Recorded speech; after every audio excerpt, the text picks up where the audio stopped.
આજ માટેના તમારા સ્ટોક આઈડિયાઝ કોઈ અગર હોય તો અમિત? કરેક્ટ. સીડીએસએલ પર ધ્યાન રાખી શકાય, કારણ કે સીડીએસએલ અગર આપણે જોવા જઈએ તો એક કમ્પેરેટિવલી બેટર સ્ટ્રક્ચર છે. રિસેન્ટલી જ એક સારું એવું ટ્રેક્શન જોવા મળ્યું હતું અને એના પછી થોડું સાઇડવેઝ કન્સોલિડેશનમાં સ્ટોક હતો અને 1600 પછી એક અગેન એમાં સ્ટોકમાં થોડું રિન્યુડ બાઇંગ ઇન્ટરેસ્ટ જોવા મળી રહ્યું છે. તો અહીંયાથી મને પોસિબિલિટી લાગી રહી છે કે યસ, એટલીસ્ટ એક નિયર ટર્મ માટે અગેન એક સ્પાઇક ઉપરમાં આવી શકે છે.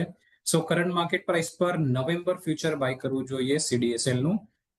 સ્ટોપ લોસ જે રાખવાનો છે એ રાખી શકાય 1620 નો, અને અપસાઇડ ટાર્ગેટ છે 1740 ના રાખી શકાય. 240ના ટાર્ગેટ્સ માટે સીડીએસએલના ફ્યુચર્સમાં ખરીદારીની સલાહ આપી રહ્યા છે અમિત. આજે માર્કેટની એક્સપાયરી છે એનએસસીની, તો નવેમ્બર ફ્યુચર્સ જે છે એ ત્યાં ધ્યાન આપીશું. અને ક્લિયરલી અત્યારે ઓક્ટોબર ફ્યુચર્સ તો ફ્લેટ નોટ પર ટ્રેડ કરતા જોવા મળી રહ્યો છે. અમિત, કેમ કે આપણે કેપિટલ માર્કેટ સ્ટોક્સની વાત કરી રહ્યા છીએ તો પર્ટિક્યુલરલી આજે કે ફિનટેક રિઝલ્ટ બાદ સ્ટ્રોંગ છે. આપણે બીએસસી જોઈએ તો કરંટ લેવલ પર સ્ટેબલ છે. કે ફિનટેક, બીએસસી અને બીજા કેપિટલ માર્કેટ સ્ટોક્સ જેમ કે એન્જલ વન, તમારો કોઈ અહીંયા પોઝિટિવ વ્યૂ છે?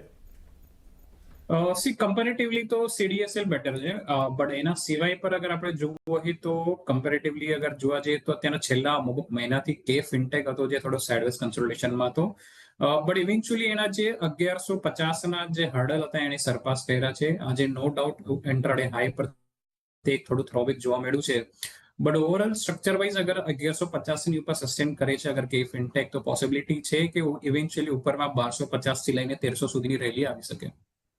1300 સુધીની રેલી અહીંયા કે ફિનટેકમાં આવી શકે. અત્યારે રિઝલ્ટ બાદ સ્ટોક 2 થી 3% ઉપર હતું, હવે લગભગ એક ફ્લેટ મૂડમાં કાઉન્ટર જોવા મળી રહ્યો છે. તેમજ